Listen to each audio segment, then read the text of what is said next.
Surely I cannot be the only one who's curious as to what the 2023 season would have looked like without Red Bull, right? Let's dive in and take a look, shall we? Kicking off at round 1 in Bahrain, it would have been back-to-back pole positions and a third overall pole position in Bahrain for Charles Leclerc, but he still would have DNF'd from the race, unfortunately, so he would not have been able to convert it to a win. The win would in fact come at the hands of Fernando Alonso winning on his Aston Martin debut, much like how back in 2010 at Bahrain he won on his Ferrari debut. It would have been Carlos Sainz bringing up the rear in P2 to make it a Spanish 1-2 and finishing where he started, with Lewis Hamilton claiming the last step on the podium. Meanwhile, further down the field, it would have been double points for the Williams team as Logan Sargent would score a point with P10 on his Formula 1 debut. He would not continue that point scoring streak in round 2 at Saudi Arabia, however, but further up the field, Leclerc would continue his streak of being rapid in qualifying as he would top the timing sheets in qualifying. However, he would still have that grid penalty, so would not start on pole position. The pole position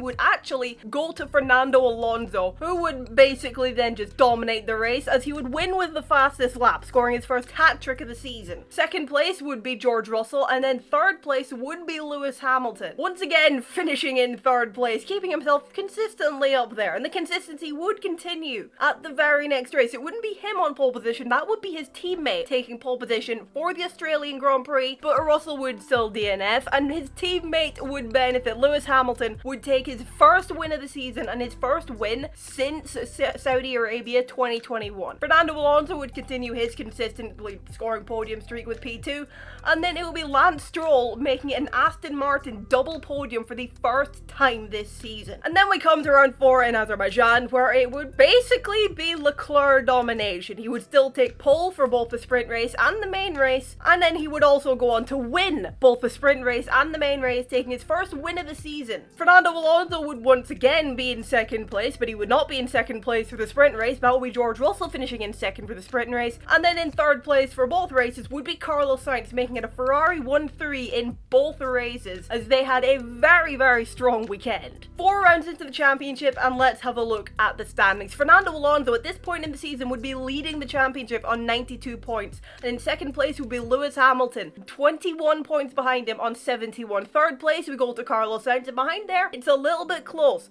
Fourth would be George Russell on 44 points, and then Leclerc would be 5th on 43 points, and then Lance Stroll would be just a few points behind that on 40 in 6th place. And in terms of the constructors, it would currently be Aston Martin leading the way there on 132 points, with Mercedes not so far behind on 115. Ferrari will be in 3rd on 96 points, and then McLaren and Alpine will be in their own private battle so far, for now anyway, on 29 points and 20 points respectively. Then it would be Alfa Romeo, Haas, AlphaTauri and Williams bringing up the rear. Now it's a quick trip across the pond to Miami for round 5 for the Miami Grand Prix. That did not just take me 5 attempts to say. And Fernando Alonso is back to his best with taking pole position for the Grand Prix, and it will be another hat trick for him as he'll go on to get the race win with the fastest lap as well. And it'll be George Russell in second place for his second podium of the season, and Carlos Sainz with back-to-back podiums finishing up in third place. And now as we head on over to the streets of Monte Carlo to start the European season with the Monaco Grand Prix, Fernando Alonso's strong run of form would continue. He would claim pole position for the second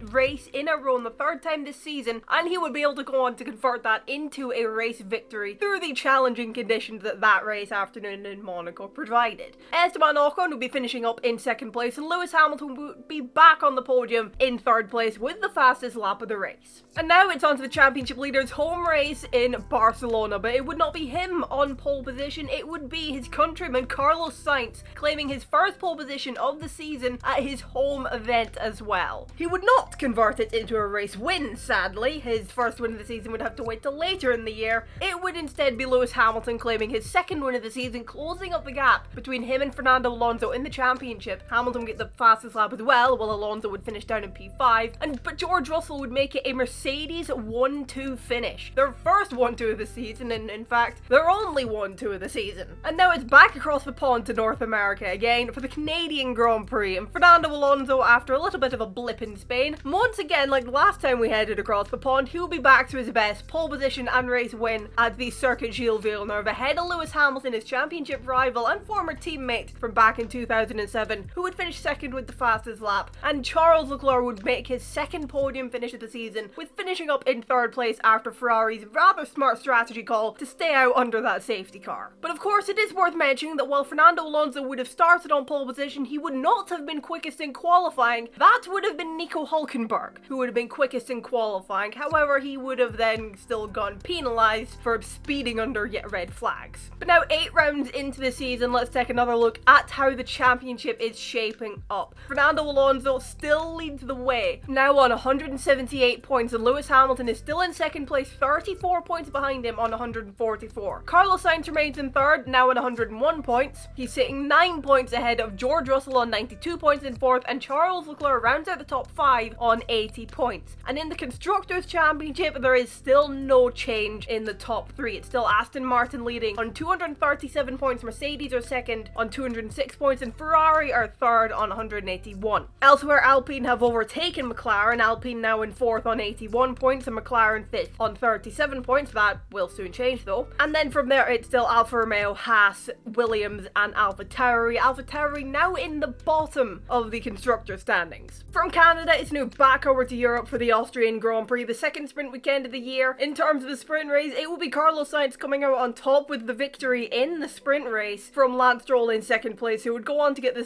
fastest lap in the main race as well. And it would be Fernando Alonso taking up the third pit place position in the sprint race, and he would finish third in the main race as well, while Lando Norris would score his first podium of the season as McLaren start their rise up the order in second place. But it would be Charles Leclerc with his second victory of the season and his third pole position of the season in first position. Those fortunes would not follow him to Silverstone, however. All the fortunes at Silverstone would be going the way of Lando Norris and McLaren, as I said, they start their rise up the order here with those upgrades. It would be a hat-trick for Norris at his home event. His first race win in Formula 1 would come at Silverstone from pole position with the fastest lap. Lewis Hamilton would be finishing up in second place, making it a British driver 1-2 at the British Grand Prix. And then it would be Oscar Piastri scoring his first ever pole position in Formula 1 as I hit my hand on my desk. And at the next round in Hungary, it would be basically the exact same end result, except the pole position would go the way of Lewis Hamilton still, and he would score the fastest lap of the race. It would still be him in second place, Lando Norris taking his second consecutive race win in first position, and then Oscar Piastri rounding off the podium in third place. But now we turn to the third sprint weekend of the season and the final race before the summer break. A race that back in 2019 saw Charles Leclerc take his first ever race win in Formula 1, and he would take another race win here this weekend in Spa from pole position as well, and would finish fourth place in the sprint race behind his teammate Carlos Sainz in third for the sprint race, Pierre Gasly in second in the sprint. But it would be Oscar Piastri taking the sprint race win, although he would still DNF in the main race, as would Carlos Sainz. But it would be Lewis Hamilton coming up behind Charles in second place with the fastest lap for the main race, and then Fernando Alonso, ever consistent, finishing in third place. After the Belgian Grand Prix, we look towards the summer break, but we'll look at the standings first. Fernando Alonso still P1 on 230 points, but Lewis Hamilton is closing in rapidly. 212 points for the British driver, the 7-time world champion. He's now just 18 points behind. Charles Leclerc has now put himself up into third place on 151 points, but it's still pretty close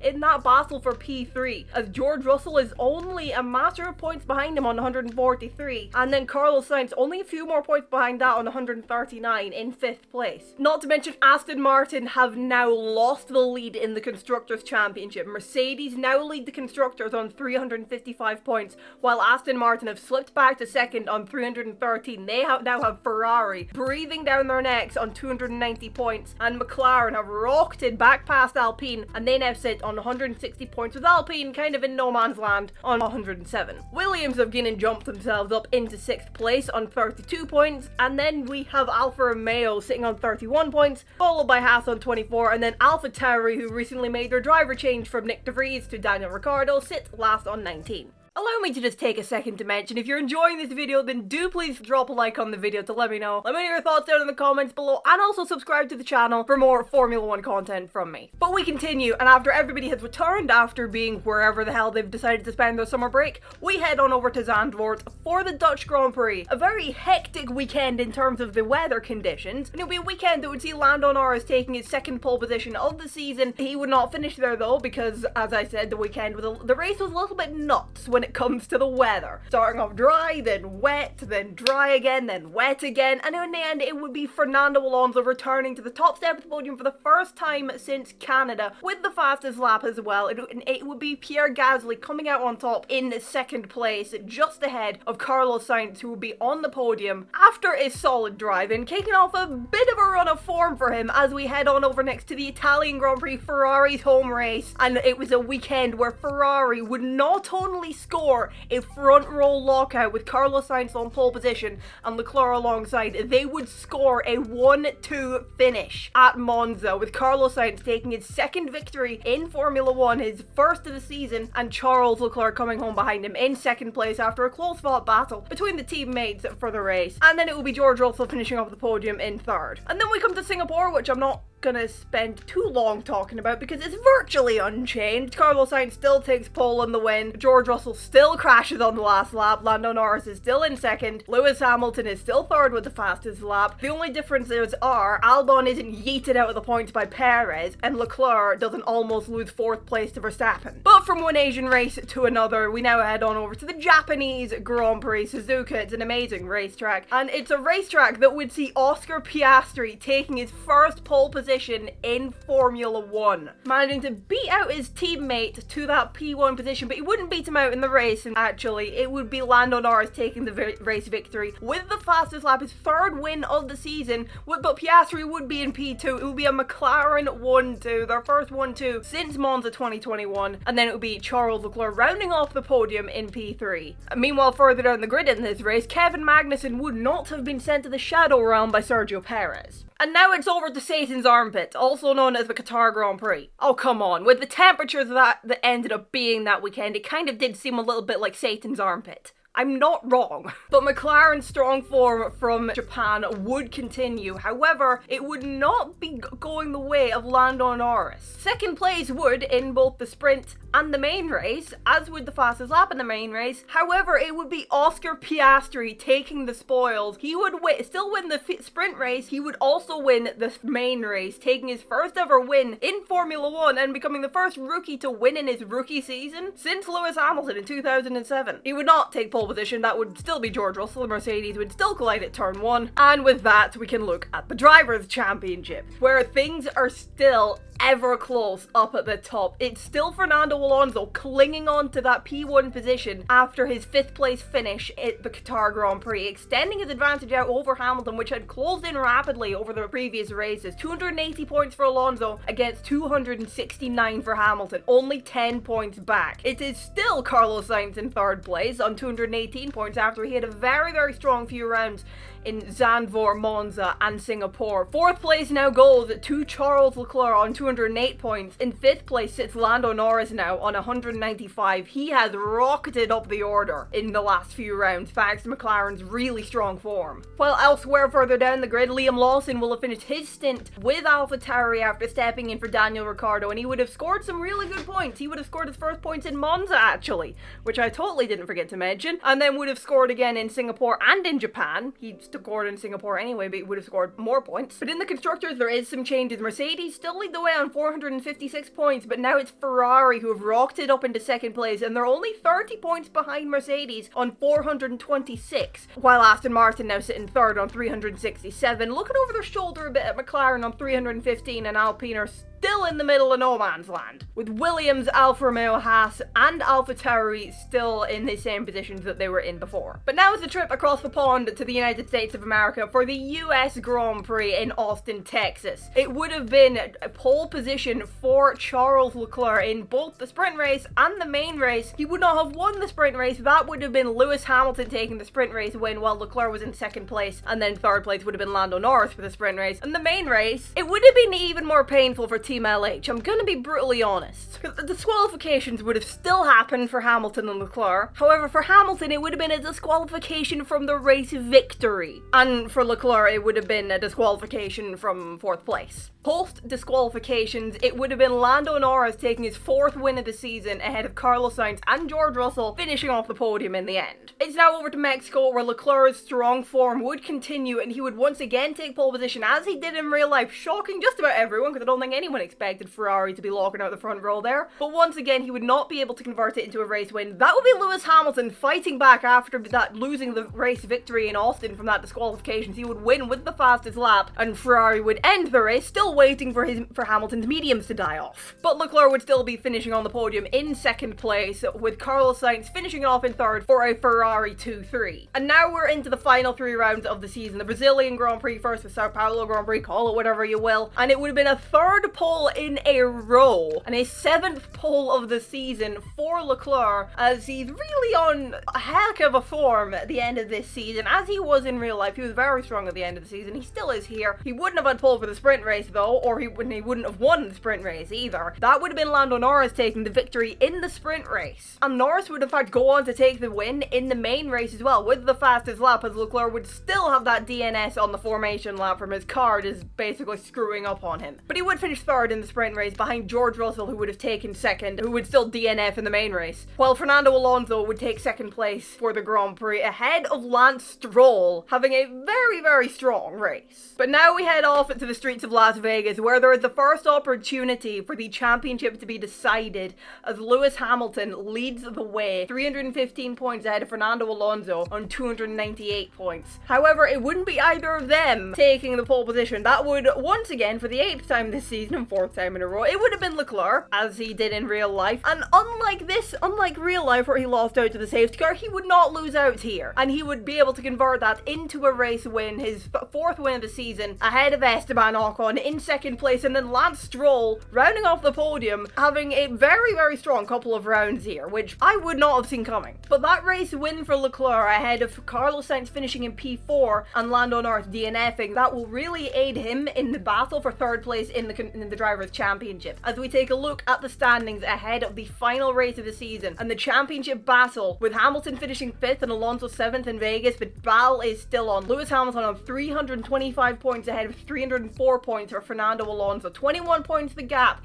It would be difficult for Alonso, but it's not impossible. That is the battle for the Drivers' Championship, but there's battles up and down the field. For 3rd place, it is advantage Carlos Sainz at the moment on 283 points, ahead of Lando Norris in 4th on 270, and then Charles Leclerc on 264. But the battle is still on there as well, and then there's other battles further down the field for other things. Pride, really, I think, more than anything. But in the Constructors' Championship, it's just as close, if not closer. Mercedes still lead the way on 557 points. However, Ferrari have closed in recent rounds, and they are now just 10 points behind them on 547. Aston Martin are still in 3rd on 431, but McLaren are not so far behind them. They're still in contention for that 3rd place, but it won't be easy for them. 403 points for them. Alpine, as they have been for ages, are in no man's land, while Williams, they're not completely out of the woods, but they're looking good for 6th place at the moment. AlphaTauri is currently sitting in 7th place ahead of Alfa Romeo in 8th, and then Haas bringing up the rear in 9th. So there's still a lot to play for as we head on in to the Abu Dhabi Grand Prix, and it would be celebration time for Charles Leclerc, as he would take pole position for the 5th consecutive time and 9th time this season. The most poles of anyone this season he would have ended up with. And that would have been another pole position converted into a race win. And with Carlos Sainz having a weekend to forget and Lando Norris finishing in 3rd place with George Russell in between them, it would have been advantage Leclerc in the battle for 3rd in the championship, as he would have come out on top in the battle for 3rd on 289 points, 4 ahead of Lando Norris, who would take 4th on 285, while Sainz would slip back to 5th on 283. But the Drivers' Championship, Alonso would finish ahead of Hamilton. However, 7th place would be enough for Lewis Hamilton on 331 points to Alonso's 314. That would be enough for Lewis Hamilton to become an 8-time world champion. Elsewhere in the Drivers' Championship, this is how things would shape up. George Russell would be sitting in 6th on 250 points, and Oscar Piastri would break the record for the most points scored by a rookie driver in his rookie season, 145. Lance Stroll would score 131 points in 8th. Pierre Gasly would come out on top in the battle of the Alpine drivers on 107, while Esteban Ocon would round off the top 10 with 99 points. Then it would be Alex Albon on 65, Yuki Tsunoda on 47, Valtteri Bottas on 29, Nico Hülkenberg on 20, then Zhou Guanyu on 18, rounding off the top 15. Then we have Daniel Ricciardo in 16th place for 12 points, just beating out Kevin Magnussen, also on 12 points. He beats him out on countback. Then there's Liam Lawson, who has scored 9 points in his short few races with AlphaTauri. Then we have Logan Sargent equaling him on 9 points. Again, Lawson gets that on countback. Then there's Nick De Vries, who I genuinely forgot about, to be honest, but he scored nothing. And in the Constructors' Championship, 2nd place and 7th place would be enough for Mercedes to beat Ferrari and claim the Constructors' Championship on 581 points. Ferrari would have to sell for 2nd on 572 points, while Aston Martin would hold off McLaren and take 3rd place, 445 points to 430 for McLaren, and Alpine are still in the middle of nowhere on 206 points. Williams would hold on to 6th place with 74 points. AlphaTauri would be 7th on 68 points, followed by Alfa Romeo and Haas unchanged on 47 and 32 respectively. And with that, the 2023 season without Red Bull is at its conclusion. That's what would have happened in Formula 1 in 2023 if Red Bull Racing were not there. I had a lot of fun with this. I'm not gonna lie, I had a lot of fun with this. I am 100% down for doing other seasons without teams. Like, I have 2020 and 2021 without Mercedes and Red Bull worked out. And if you're questioning why without Red Bull as well for 2020, if I did 2020 without just Mercedes,